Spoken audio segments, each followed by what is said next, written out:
And it is time once again for another AEW Dynamite review here on the Mr. Warren Hayes Show podcast. Hi, I'm Warren. Welcome. It is May 8th, 2025. Hope you're doing well. Hope you're having a great week so far. We are going to be breaking down last night's Dynamite, as we do typically on Thursdays. We're the May 7, 2025 Dynamite, of course, we'll be talking about. But thank you for being here. Before we do anything else, I appreciate you showing up. And if you wouldn't mind leaving a like here on this video or a 5-star review on Apple Podcasts or a 5-star rating on Spotify, that would be tremendous. If you want to wait a little bit and see, wait, hang on, am I going to give this guy a review while I haven't even heard of the thing he said? Fair. Okay, wait, but do it. Wait, but also do it. That's fine. I'm okay with that as long as you do it. You don't have to do it. You of course don't have to do it. This is, you still have free will. Despite everything that's going on in the world, you still have free will. You can choose to do whatever you want. But then you can also choose to be on the right side of history or on the wrong side of history. So might as well just go ahead and leave a review, a like, and all that stuff. I appreciate it a great deal.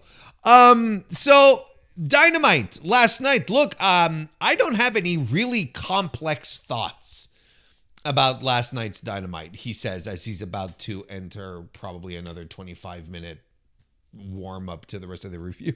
No, but I legitimately don't. I thought it was a good episode. I thought it was very good in some parts. Did I think that it was that was on par necessarily with the last couple of weeks of Dynamites? We're close. It sort of ebbs and flows, but I thought it was very good. I don't want to start going, oh, this wasn't really as good as the last couple of weeks. No, I thought this was good. Look, the story that we still have to maintain, because it's the truth, is that Dynamite, quality-wise right now, is absolutely on an uptick. And it shows. And it shows in the people that are going out there to wrestle. I find like everyone seems motivated. Everyone has a twinkle in their eye. There's a good vibe going on in AEW right now. It's funny how once we got rid of all of the issues and the wrestlers that weren't being used for multiple reasons, and we stopped seeing on the internet people, where's Ricky Starks? Where's Miro?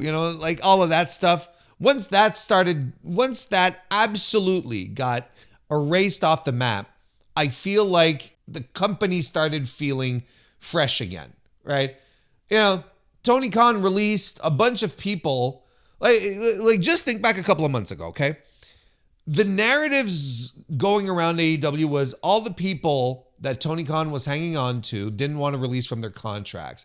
And that was creating this cloud that just followed the company. Now, I want to make something very clear from the get-go. I think it was absolutely okay and necessary to criticize AEW in these circumstances. You might, you could have had whatever opinion you wanted, but I think it was okay to sort of point out what was going on and say, Tony, you're hanging on to these people even though they don't want to be here anymore. Maybe you should, maybe you should just let them go. And look, we talked about it extensively. I don't want to reiterate that, but I want to make one thing clear is that I don't blame anyone for criticizing AEW at the time. I criticized AEW at the time. I talked about it quite extensively here too. So it's not a question that I feel like I'm above anything. And I don't want to give the impression that I'm retconning or forgiving what happened. What I'm saying is that during that period, Ray Phoenix, Ricky Starks, and all, there was a sentiment where there were all these people being held back, and it just felt off. Everything felt, off.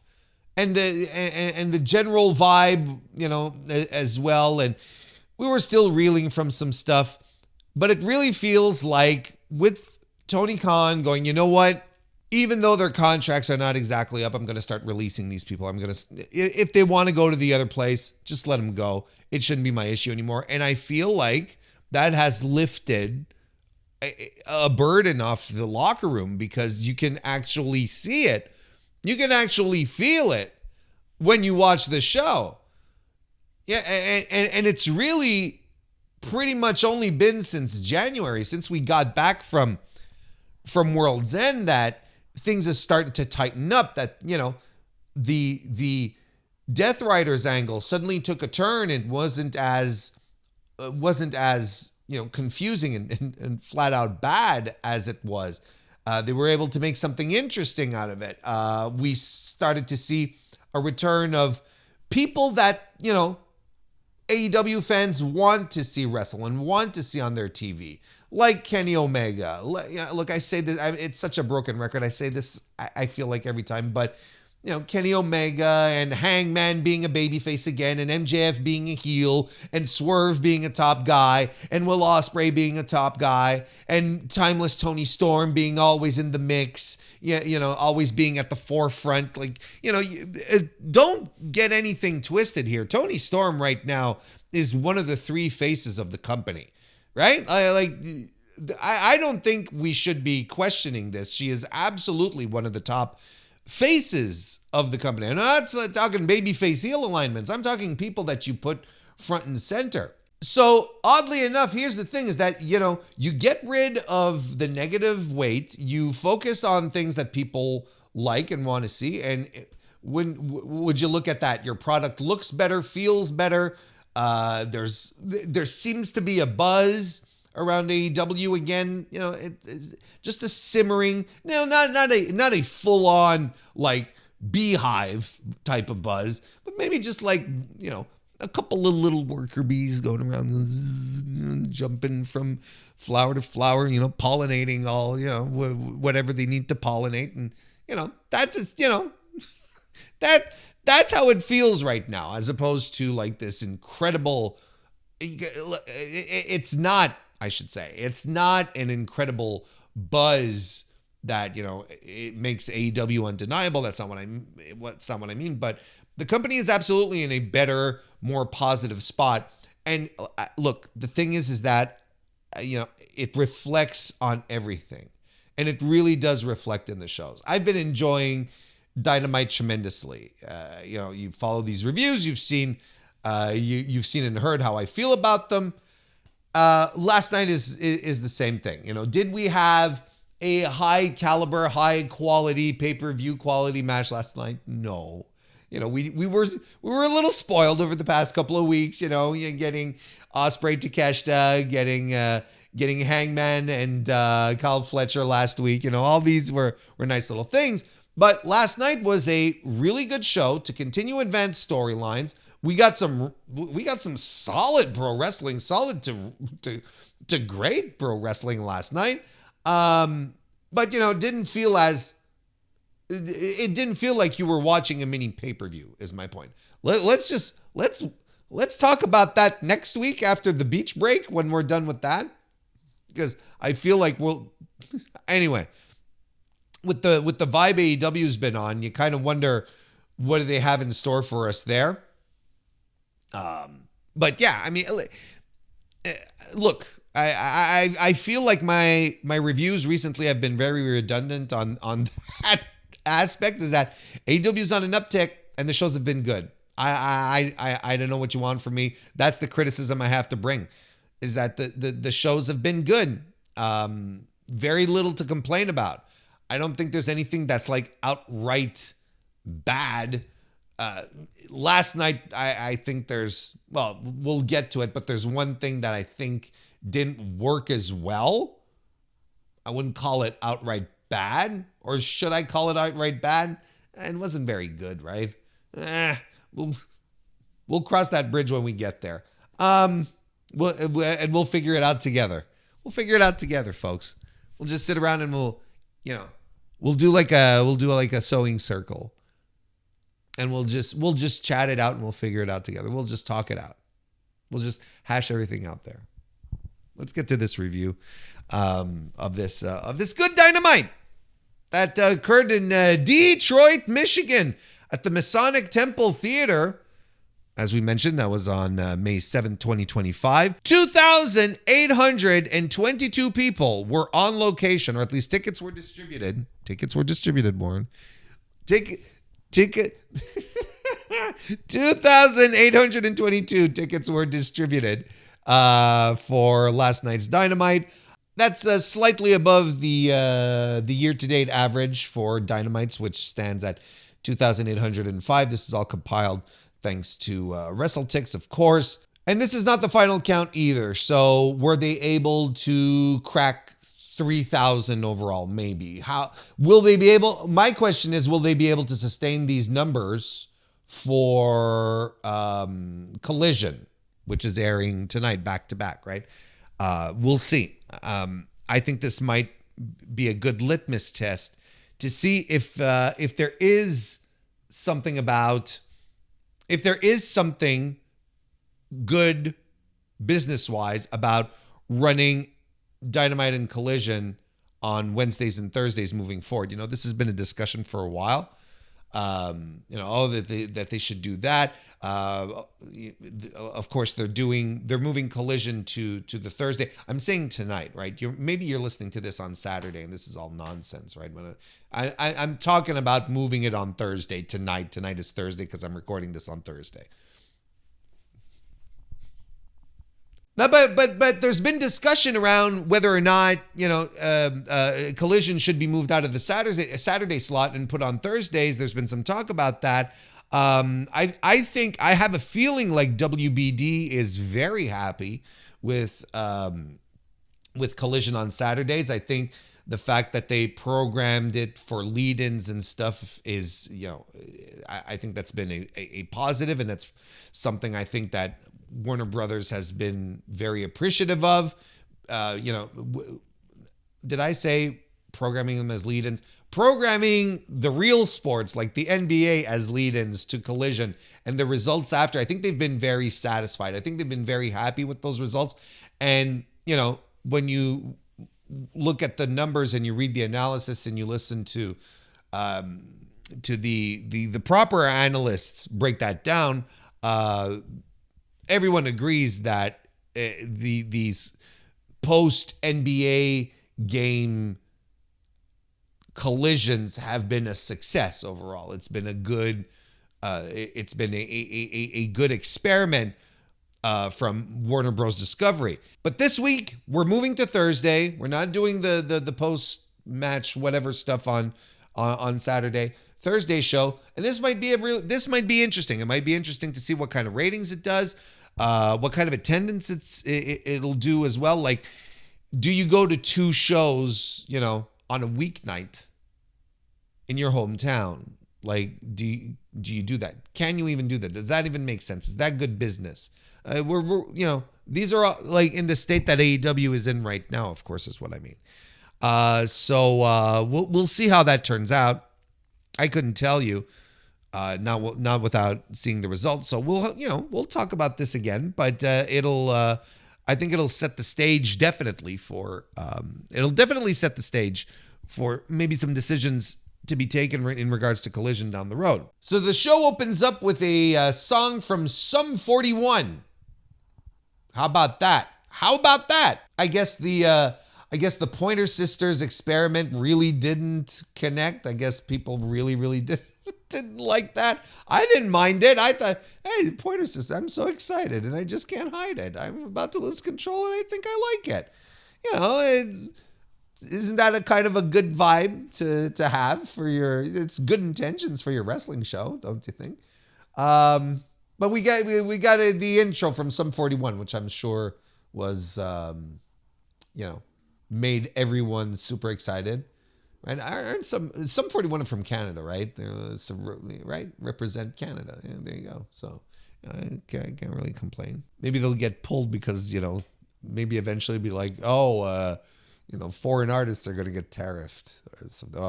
I'm sorry. This is not a political podcast. Although I talk about pro wrestling. And pro wrestling, anyway. Don't go off track, Warren. Stay on track. Hangman Adam Page is the guy who opens up the show. He gets to the ring and, basically says, despite everything I've ever done, I can't believe that even one of you are still cheering me. So thank you. It means a lot. So Hangman is, like, if you're wondering whether he's a babyface or not,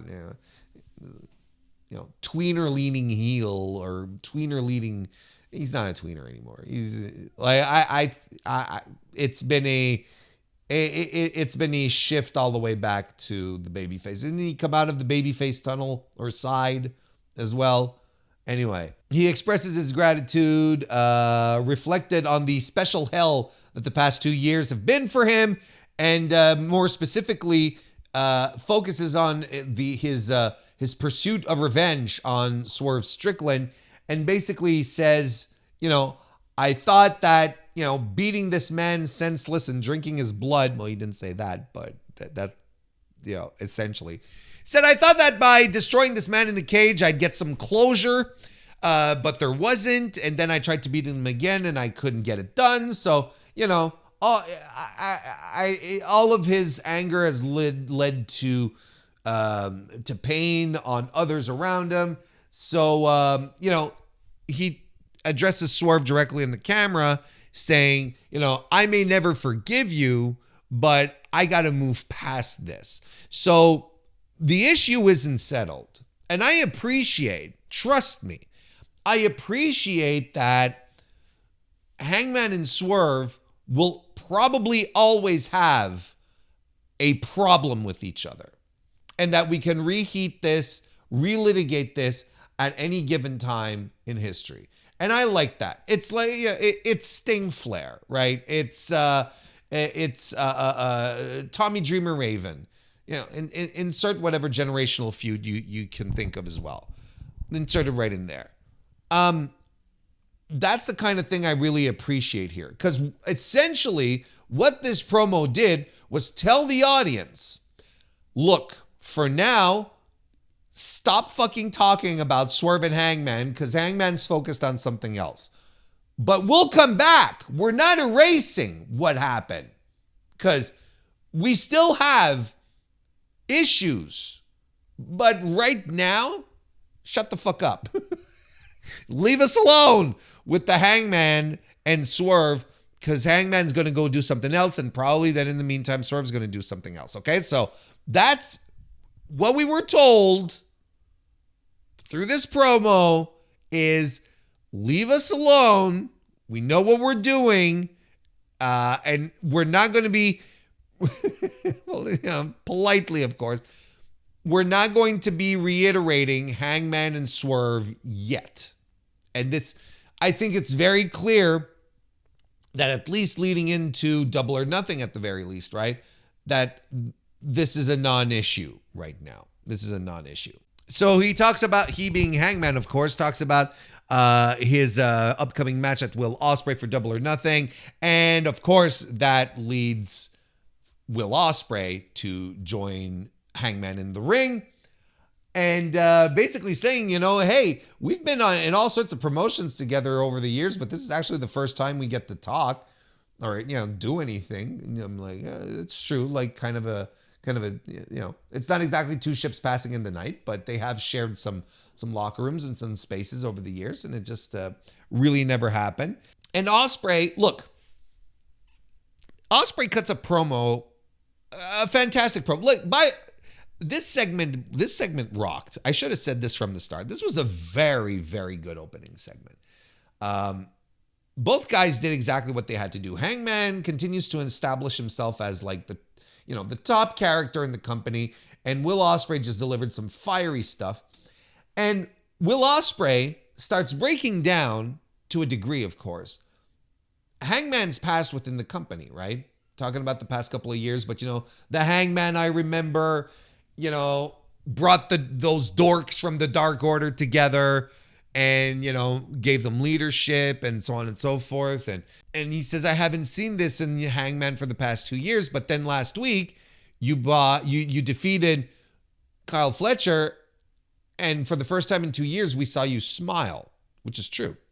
And what that should tell you is when we tell you, me, myself, anyone who has the same perception, of course, right? When we tell you that Hangman is the protagonist of AEW, when he's the main character of AEW, we're not kidding, because everything I've been talking about this for how long have I been doing this review? And even before that, when I was doing the review on the podcast itself, how many times have I said Hangman is fine and he has the most coherent story of any pro wrestler in this company, one that you can make an absolute through line and everything makes sense. And essentially what Ospreay did last night was previously on AEW, right? Like when you start, when your favorite show starts up a new season, you're watching your favorite show, you're watching Lost. That'll take us back. You're watching Lost or the X-Files or Buffy the Vampire Slayer and all of these very contemporary shows. And the season ends. And then when the next season starts up, it starts up with a, last season on Lost. And then, you see the smoke monster and you find, and then you have John Locke and the Hatch trying to, looking at the countdown clock and all that stuff. Just to remind you of everything that happened in the past season, because it's been like 8 fucking months since you watched it. So we're getting back into the groove. It's the same thing here. This is exactly what Will Ospreay did. He did a previously on Hangman Adam Page's adventures in wrestling. Just did a recap. And everything you're like, well, all of this makes sense. Of course, we didn't get super granular. We weren't talking about the Elite. We weren't talking about Kenny Omega and the tag team and all of that. Because, I think that would sort of that would shuffle the deck in a way you don't want. You don't want to shuffle the deck that way. You don't want to shuffle the deck at all by throwing the Elite and Kenny Omega into the story. We don't need it, right? It's too. It would be too much. Keep it streamlined. Keep it simple. But nonetheless, that's what we got. We got a season recap of Hangman Adam Page in AEW, and you're like, yeah. I mean, Ospreay makes sense. Was Ospreay watching all this time, or was he fed notes? From what I know of Will, he was probably really into it and was following everything. Like he was probably already watching, and he probably been following this for a while because he hit all the beats, or at least the beats he hit were the relevant ones to the story that he was saying. Anyway, I thought that was really good, and of course, Ospreay stops making this about Hangman Page, contrasting his struggle, Page's internal struggle, which will be, forever when it comes to this character, to his own focus on Ospreay's focus on being the best wrestler. And he gets really fired up, and he dismissed the cowboy shit stuff. You may be out here doing cowboy shit, but for me, I'm coming out here and it might be about cowboy shit for you, but for me, it's about my ascension, which I thought was pretty fun. And then that drains out the Don Callis family, who show up on stage. He tries to create, some extra friction between the two. Page wants to go after Don Callis, but Will Ospreay keeps him from doing, grabs him. And Ospreay starts talking for the both of them. And he says, hey, next week, why don't you bring out 2 of your dudes against the both of us and we'll see what happens. So we're doing a can they coexist thing. But at the very least, excuse me. But at the very least, they set it up. At the very least, there's a bit of a tale here that's been spun to make it logical at the very least. And then after, Page didn't quite appreciate being held back, and they have themselves a stare down, and you kind of wonder if they were about to kiss. It was a very solid opening promo segment overall. I really, really liked it. I thought it was fired up, I feel like it had been a while since Ospreay had delivered one of these fiery promos. Hangman was on point. It felt like an AEW segment, if that makes sense.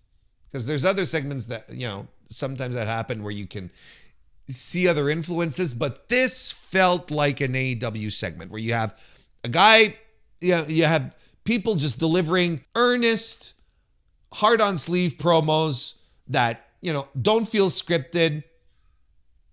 Maybe there's a couple of little off the cuff things, you're not quite sure, but felt like some pro wrestling promos. It was good. It was very good, actually. Next, we cut to commentary or breaking things down on the show, and then suddenly they are interrupted by FTR and Stokely Hathaway. And Stokely confronts Tony Schiavone about his negative comments regarding FTR. He says, I don't understand. We apologized, yet you called me a snake in the grass nonetheless. He insults Schiavone, calling him old, crusty, and pasty. Tony stands up to stick up for himself, and he says, look, could you guys just not? We're doing a show here. We're just trying to do a show. And Stokely Hathaway shoves Tony Schiavone back down onto his seat. Now, of course, Tony stands back up, but Dax and Cash get in the way.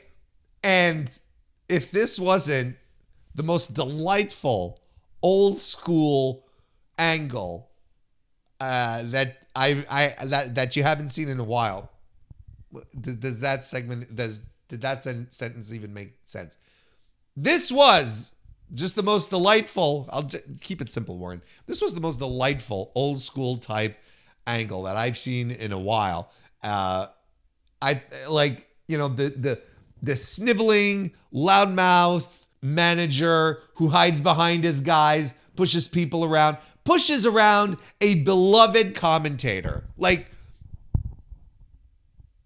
no one should touch Tony Schiavone. How can you have an issue with Tony Schiavone? That's his vibe, right? That's what we're giving off here. And yet they want to get physical with Tony Schiavone? You're like, no. All of this is wrong. It's very, very wrong. Stokely but FTR, sort of stand there, and they're in this terrific passive aggressive arc in this angle, which is fantastic. And they cut a promo on Daniel Garcia, talking about the betrayal and what we're gonna do to you on Collision, and then tells Tony tell Nigel we'll see him on Collision as well. So there might be something brewing there as well, where Nigel might step up to defend the honor of the commentary team.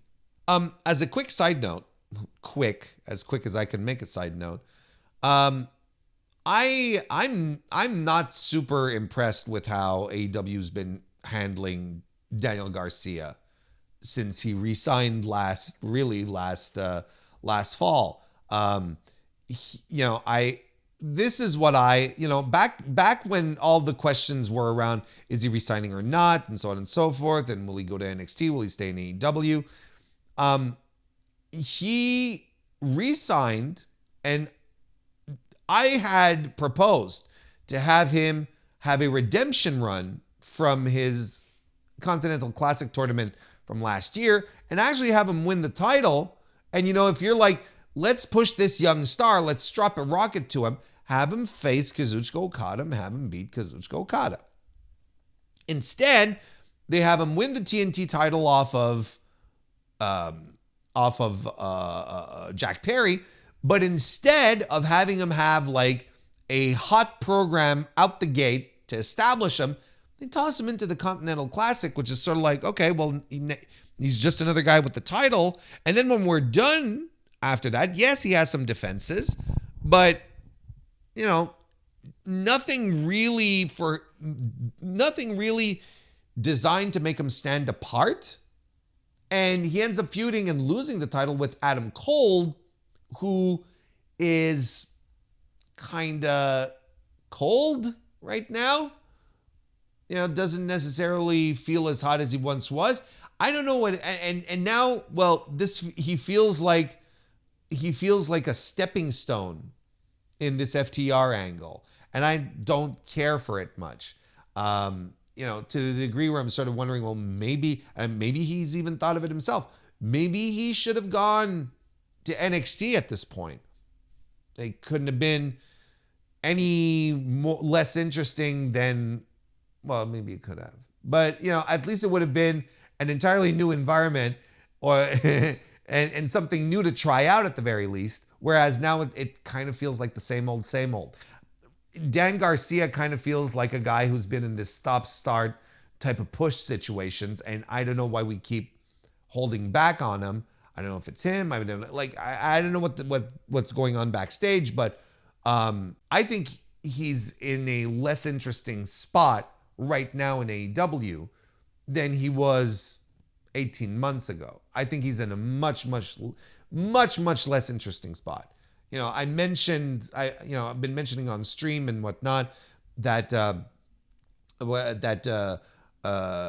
gang over at Voices of Wrestling, we're putting together our lists, our ballots, I should say, for our annual 30 under 30 list.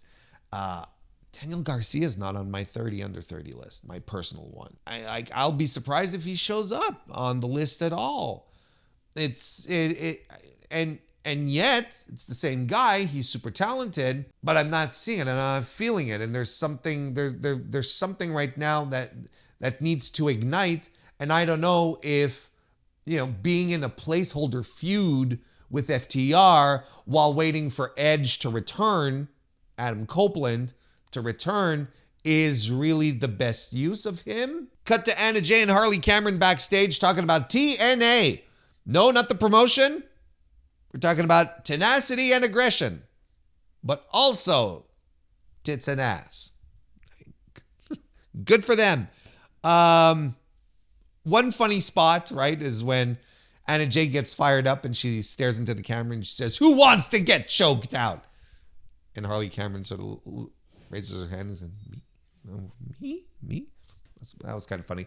But yeah, just a quick little setup for Anna Jay's match that ensued, in which Toni Storm defeated Anna Jay and Penelope Ford and Thunder Rosa in an eliminator match, which was a fun opener, nice chaotic 4-way match, brawling inside, outside the ring. I thought it was really cool. You know, they do and everyone gets their shit in. They all do some cool stuff. Then eventually Megan Bayne shows up to interfere, attacking the baby faces who were teaming up, essentially. Thunder Rosa and Toni Storm even had the crowd chanting "Thunder Tits" at some point. You know, pro wrestling is a lot of fun. That's all I gotta say. It's delightfully weird. You just got to be into it. But yeah, so coming back to Megan Bayne, she of course, you know, works on behalf of her protege, her chum, her associate, I don't know, Penelope Ford. So she beats up some people until Harley Cameron runs in with a pipe. And yet Harley Cameron barely uses said pipe, but okay. She chases Megan Bayne off. And then Penelope Ford applies a Moodalock on Anna Jay, and Toni Storm breaks it up by stomping her in the vagina.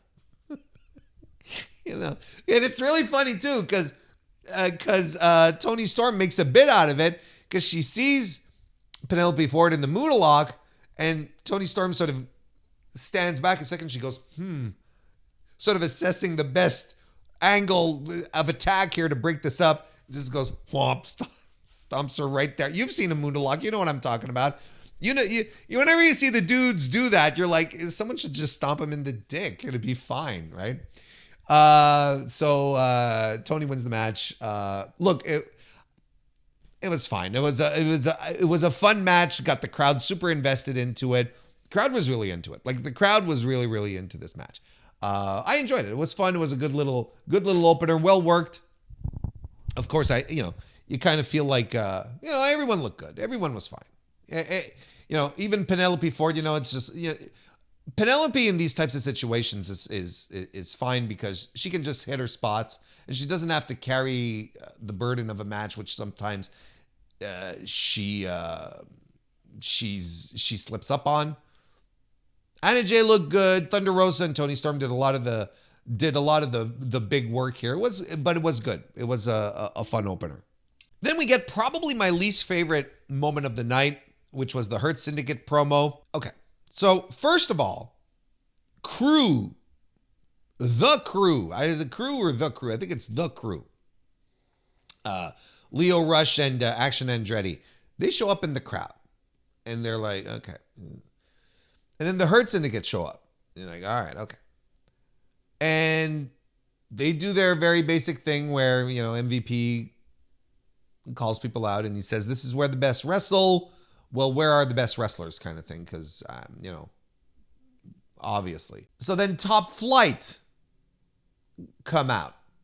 And they deliver, I shit you not, the worst pitch to be considered the next in line as challengers for any championship title. Like, it was really the worst pitch. Oh, well, MVP, we're Top Flight. I'm paraphrasing, of course. And, maybe we're on a string of bad luck. We haven't been winning a lot of matches, but we always get back up and we're great. I'm paraphrasing, but I'm very close to exactly what they were saying, right? It's like, yeah, we always get back up on our feet. And God bless MVP, first of all, who started interrupting again. Kind of reminiscent of that Big Bill promo where Bill was trying to get through his promo and MVP kept taking shots at him. And I was like, brother, MVP, Montel, these two kids are not used to cutting promos. This is not their strength. If you start barbing with them, you're going to completely destroy these kids. Please, please, please give them a chance, kind of things. Like let them do it. But thankfully, it didn't go that far this time. But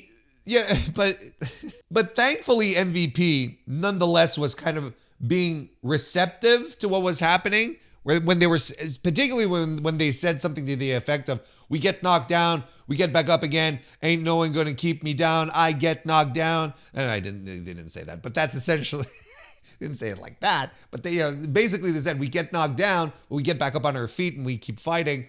And MVP, sort of looks at his two other associates and goes, yeah, all right, I can, doing one of the, all right, I get that. But this was a terrible pitch where no one was buying it.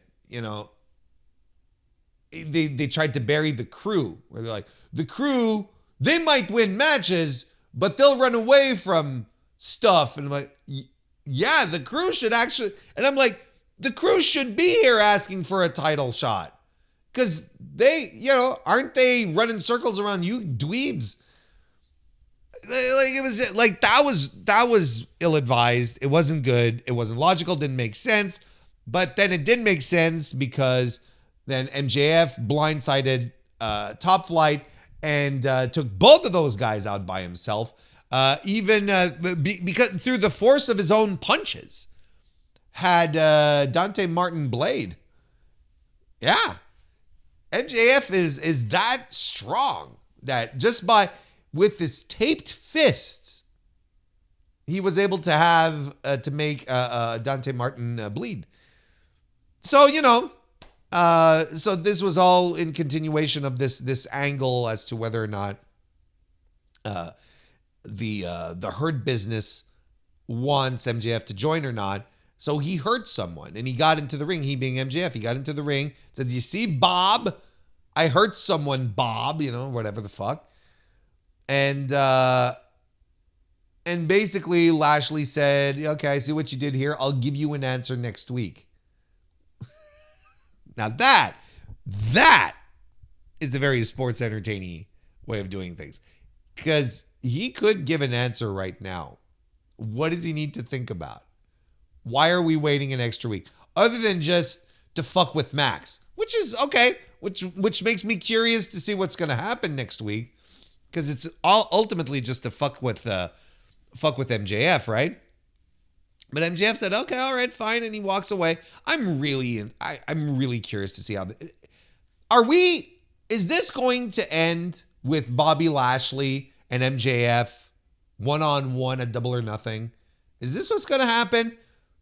I kind of like MJF versus Bobby Lashley. And if MJF wins, he gets to join the Hurt Syndicate, right? I think that isn't this kind of the path that starts making sense? And this continues later in the show. We'll talk about it now, but it happens later in the show. But the Hurt Business are walking out of the building or whatever. They're in the hall or whatever they are. And Alicia Atout is there and says, guys, a word. What are you going to say to MJF? And I'm sure she, of course, she has a vested interest in that. But, but Bobby Lashley, starts to say something into the microphone. And then there's this fourth guy with the Hurt Business that we've never seen before who's there and then starts whispering into Bobby Lashley's ear. And Bobby Lashley says, after consulting with my legal counsel, I'm going to wait till next week. I'm like, legal counsel? The fucking guy, the Maxwell just wants to fucking join your little stable, your little unit. What do we have to get legal counsel involved in? The fuck is this? Or is it about merchandise split and all this? Oh God, it should not be this complicated on a wrestling show to join a stable or not. You know what I mean? It doesn't have to be as porous as the NWO, but, legal counsel? What are the legalities here? What are we trying? What's the thing? If I'm, and Bobby Lashley said, my legal counsel. So is that the legal counsel for Bobby Lashley or for the Hurt Business?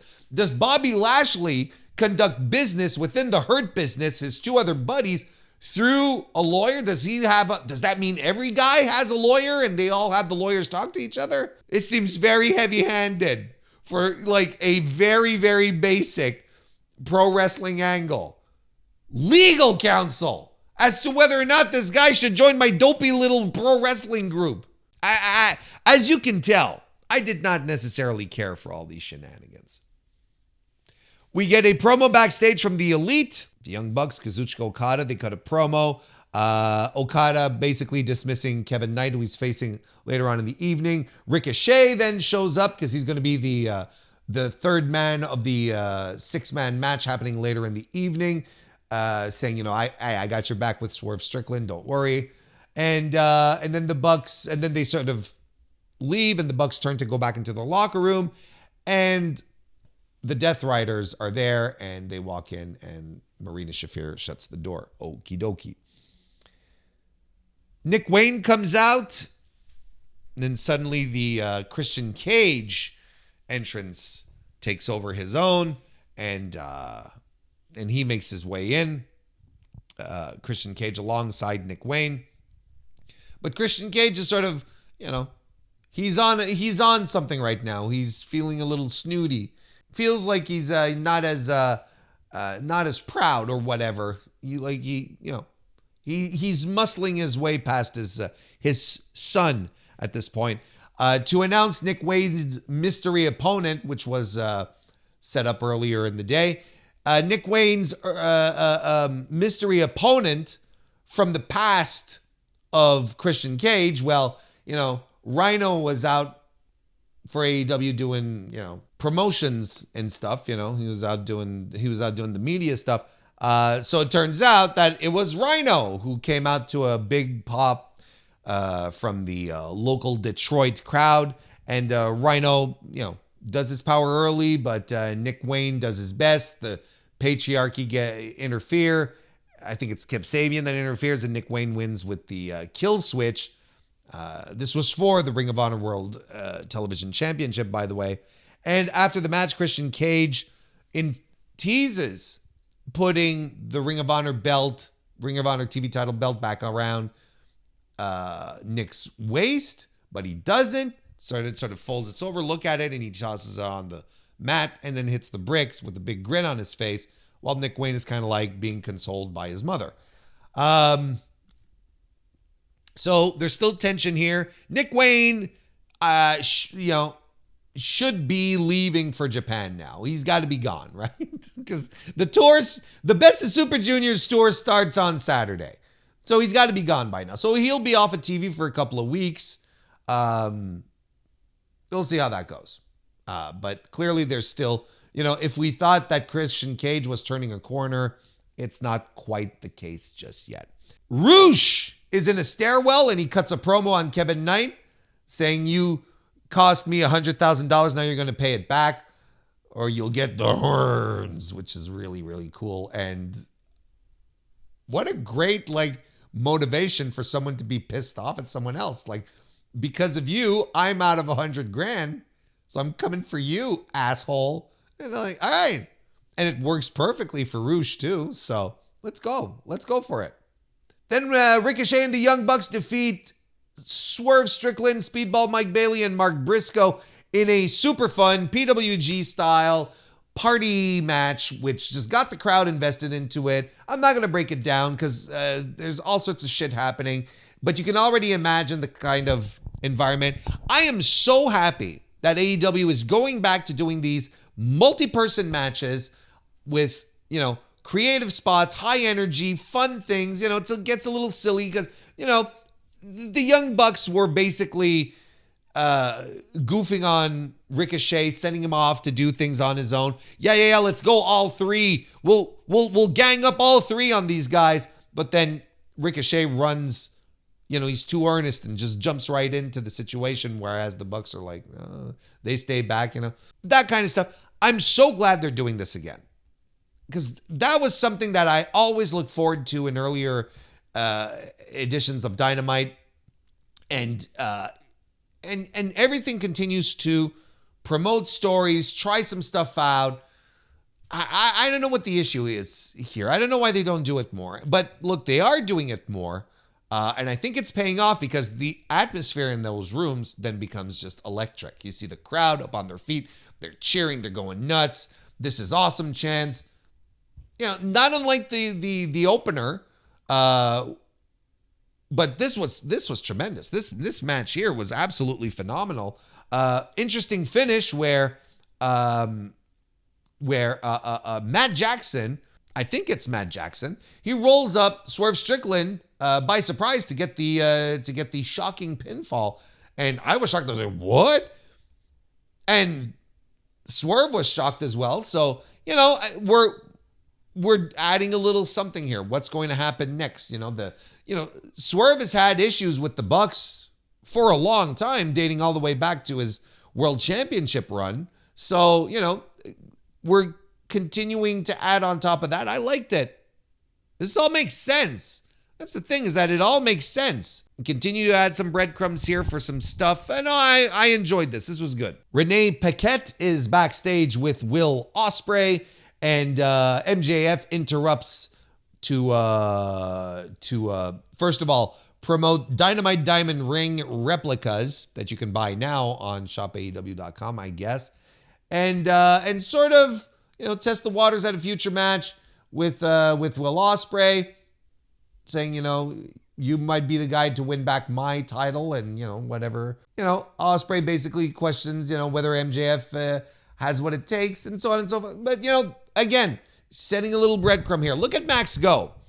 Making sure he's got beef, even though he's in a feud, still going around making sure that he's got avenues and putting his foot in the door with feuds with Hangman, with Ospreay. That guy. He's always thinking. Then we get the sit-down interview with Jamie Hayter. It's Renee Paquette, of course, who is conducting it. Basically standard stuff. Jamie Hayter talking about the Owen tournament and talking about Monet and, tearing her down a bit, right up until Monet attacks or blindsides her, and they fight off. But this leads into the venue, into the theater, where they actually tumble over a barricade, not a barricade, a balcony, not a really high balcony, but a low balcony, like very close to ground level, and they fight around a little bit. I'm going to tell you what I liked here. First of all, in the interview, Renee asks Jamie about her back injury, and Jamie just completely, stonewalls it. She says, I don't want to talk about that. I want to talk about, and she change the subject. That's important. Now, the thing that I really liked about this is that, kind of like last week, they fight from the balcony to the top of the ramp, and then Jamie gets the upper hand, and Monet takes a powder, right? And then Jamie's sort of left there alone. Her music hits, and you're like, there we go. That's where the segment ends. But no! Mercedes Moné runs out nonetheless and blindsides Jamie Hayter, even though all of your typical wrestling trope signs, whatever, even though all of these tropes are telling you, no, this segment is over, it's not. Mercedes runs back, and that caught me by surprise. I'm like, okay, this is pretty cool. And she puts her in the bank statement, starts cranking back, right? And Hayter, of course, she screams and she's touching her back. She's like selling the back.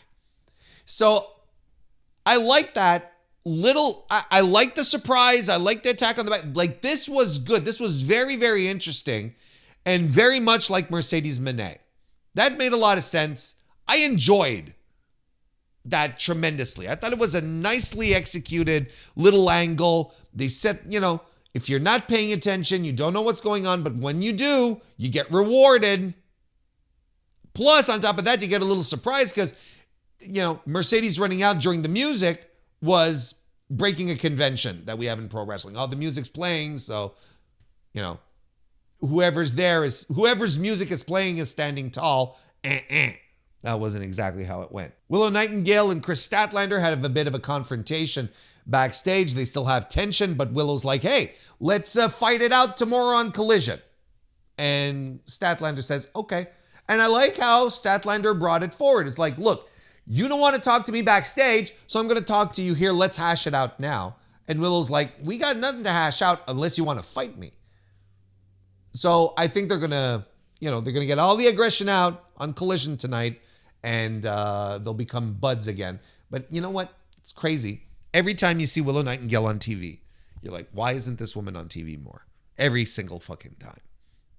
Like, this woman should also be in the mix of everything that's going on all the time. It's wild to me. People love her, and she's a great wrestler on top of that. So I don't know. Next, we get Kazuchika Okada versus Kevin Knight. Okada's in the ring first. Kevin Knight comes out, and he gets blindsided by Roosh, who beats the piss out of him, chokes him out with the TV cable. Mike Bailey, his tag team partner, has to come out to sort of break up the fight. And Roosh sort of relents, but he beat the shit out of Kevin Knight. And then the referee gets Mike Bailey to leave because it's a Continental Classic match, so there's no interference. It's Continental Classic rules, a Continental title match, which means that it's Continental Classic rules. That's what you were trying to say, Warren.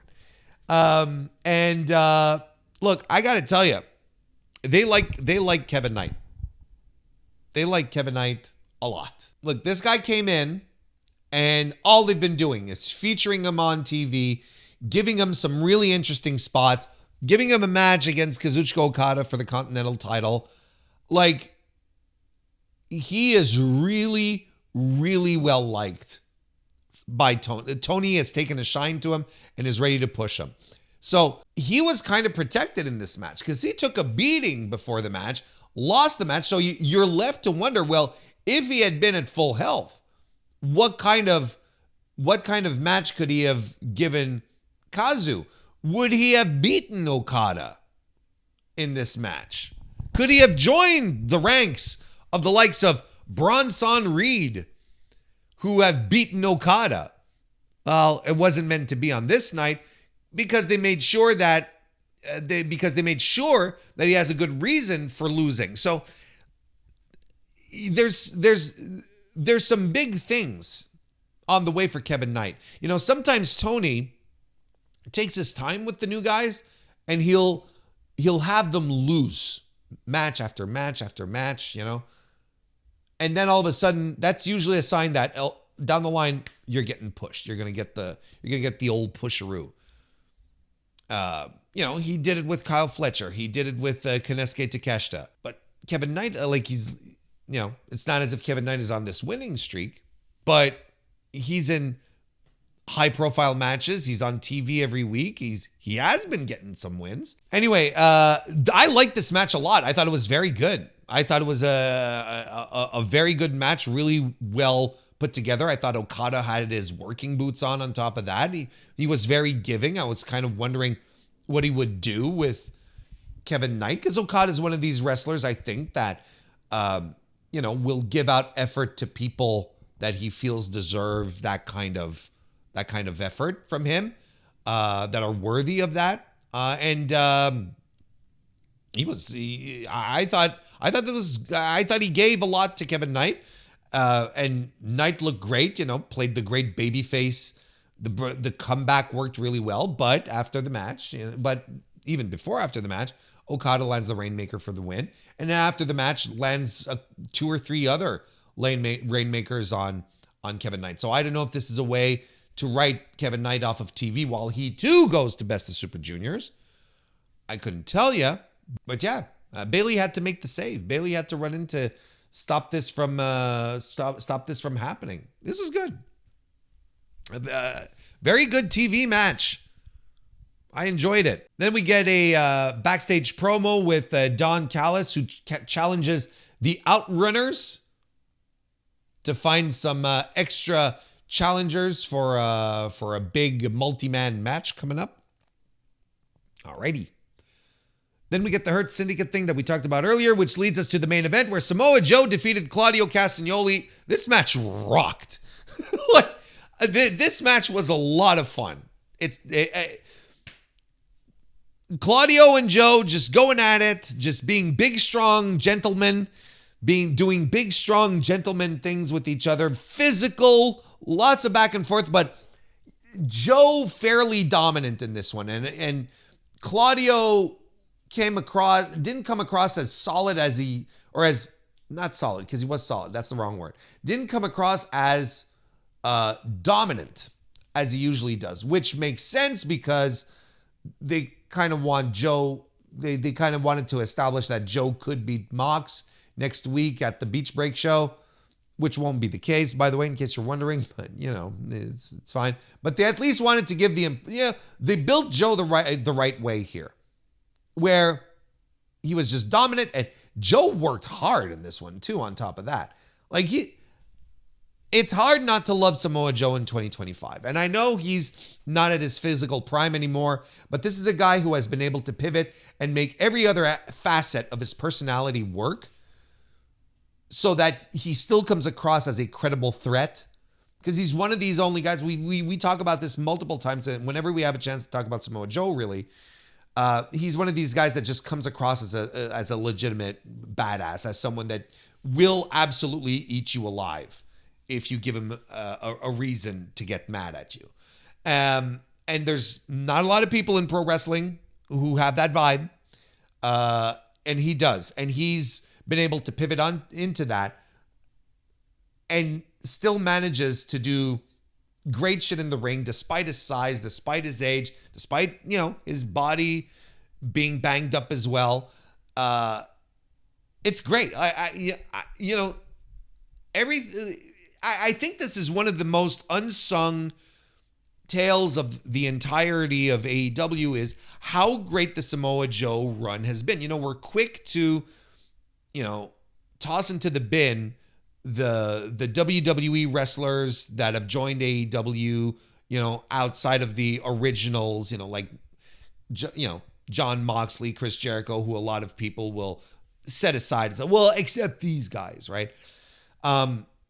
I think Joe is part of these people. Joe has taken on his role in AEW exactly how you'd expect him to, and he seems to be having the time of his life. There's no question he's having a better time doing what he does here than he did in WWE, where he was a non-factor on every level. Where his greatest legacy in WWE will be, having shots of him in a pawn show while it rained while he was on commentary, right? That's his WWE legacy. But Joe has been, you feel like he's been a part of this, that he's been a part of this roster. He's not just a WWE guy trying to position himself. He wants a role. He wants to fit in that role. And he's done things tremendously throughout. That's why he was rewarded with a world championship run. So Samoa Joe in AEW really is, I think, something that needs to be underscored more at how really great it has been. And I don't think we talk about it enough because we get buried into other stuff. But he's been a success. I think he's been absolutely a success for the company in multiple ways. Anyway, this one here, look, like I said, physical match, great stuff. Joe looks great, wins by submission, locks in the Kakina clutch, and Claudio taps almost immediately. No passing out, no like just letting it go. No, Claudio gets locked in and almost immediately goes for the tap, which was tremendous. Death Riders come out, but you've got Powerhouse Hobbs who runs in. Shibata was taken out, so he's out selling the injury. But Powerhouse Hobbs comes in to back up Joe, and you're like, look at these two specimens of humanity. Like that's a great look. And Wheeler Yuta tries to get into the ring, and then it's Mox and it's Marina left. So there's not much they want to try here because it's Samoa Joe and Powerhouse Hobbs. So Mox isn't making any moves. So while he's not making any moves, Joe's, gut busters Claudio over an upright chair, while Mox is looking, where he's like, I'm daring you, come save your boy, but Mox is not. So Samoa Joe stands tall, not necessarily a good sign. Typically, when it comes to wrestling booking, if you're leading into a title match, usually the person who is standing tall before the title match loses. But then again, I don't think anyone is really expecting Joe to win next week. I don't think, because I think after next week, we're gonna get the announcement, Anarchy in the Arena, and you're gonna get the Death Riders and the Elite, and then you're gonna get all the people who've been feuding with the Bucks recently, the Swerve, Strickland, and whatnot. You'll get the Ops involved. I think that's where we're going for Double or Nothing. I think that's the call. Anyway, look, good episode of Dynamite. I was saying before, pretty good. It was, as I'm talking through it, I'm like, yeah, you know what? This was a good episode. Good episode of Dynamite again. It's on a roll. I don't know what to tell you. It's, if anything, when Dynamite is really, really good, it doesn't make for interesting criticism because there's nothing much to criticize. But this has been good. It's been good stuff so far. They're on a really good. Creatively, they're on a really good trajectory. I think in-ring has been very good. Back to feeling like wrestling that you just get into and you can't miss. So I'm excited for next week, and I'm looking forward to Double or Nothing. I think the card is going to come together really, really quickly after spring beach break in spring in Hoffman Estates. So there you go. Let's wrap it up. Thank you very much for being here, everyone. A like, a review. Yeah, I gave you enough time for likes, reviews, and ratings. This is where you make up your mind at this point, right? And I think you should do it. I really think you should. I think you should go ahead and do it. Thank you, everyone, for being here. Go watch some Randy Orton and get back to me. And I'll see you next time.